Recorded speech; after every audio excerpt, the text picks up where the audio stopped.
Sometimes on the backhand, you'll over rotate through on the shot and it just goes out wide. Okay, and to sort that out, all you have to do is push forwards as you hit your shot. Yeah, I was trying. Good. The other one is, say on the forehand, you're getting a really strong response to me and you're just gripping the racket too hard, and that's going to take all the spin off it and it just goes long. Okay, so keep that wrist really relaxed, keep the grip relaxed, and just get your racket out to meet it. Let it absorb all of that power, and you'll find that the spin stays on it if you can get it to come over the ball. When you grip it too hard, it's just locked in. It's not, hasn't got that ability to come over it. So regardless of the pace of the ball, keep that grip relaxed. You're keeping your grip more relaxed, and you can probably feel how you can maintain the spin on those shots, even those deep and aggressive shots that I'm hitting against you. If you tighten up, it's just, you tend to tighten up, lean back, and bang, the spin's gone and it goes long. So get down with the ball, keep that grip and that wrist relaxed, and if you can, move forwards on the shot as well.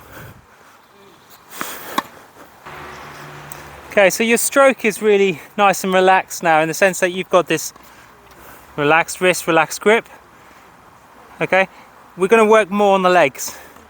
So on all of these shots, I want you to try and get the same amount of jump into the shot. So for me, it's there. I'm going about, it's not too far, I'm not going excessively low, but enough where I can push up on every shot. Now, the three different shots that I go for are generally the open stance, where I'm hitting around like this, or if I'm going forwards onto the other leg. Second one I'll use is the neutral stance position, where I'm going forwards, and you'll see I'm jumping the same amount on each of these shots. And the third one for me is a defensive shot. I'll be in the semi-open position, going up and taking the back foot round.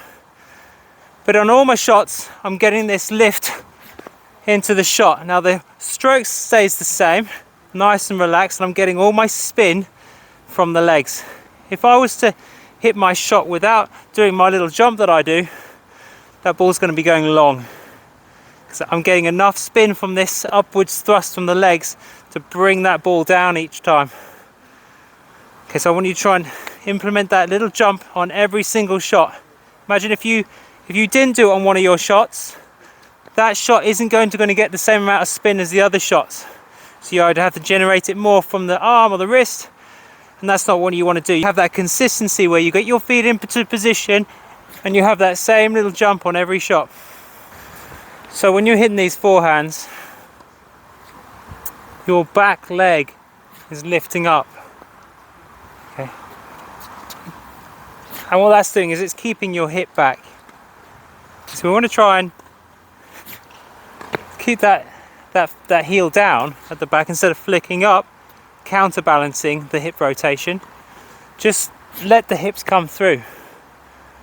Okay, and you're going to feel like you're maintaining the same gap between your feet all the way through on the rotation.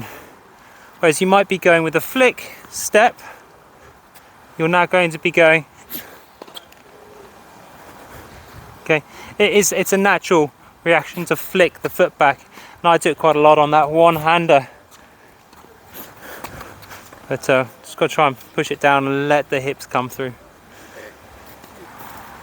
So there is a shot where we will do the heel flick and stop the hips coming through. It's on the approach shot.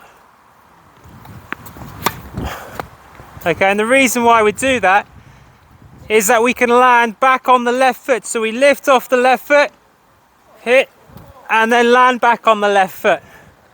So we can then accelerate off that left foot on the next step. But in the ground strokes, if we're not doing the approach and we don't need to push forwards off our left foot, then we're going to let the hips come all the way through, because you will lose a bit of power from not being able to fully rotate if we let the leg kick back. Okay, so I think the reason why that back foot is flicking up here is your upper body, your stroke, and your lower body are connected in the sense that you hit this shot and that leg flicks up at the same time. Now I want you to try and separate the upper body and the lower body so that when you hit this stroke you feel a stretch down the, I would say, the outer abdominals rather than the latimus dorsi. And when you feel that stretch is going to pull the legs round. Okay, so we got 1, 2. The legs are completely separate and they're going to come through as a result of the inertia, the momentum of your shoulders coming through. What do you think of these shoes then? Kapow! Another Yeah. Yeah, no, I spent all my money on shoes. It's ludicrous. But I do like them.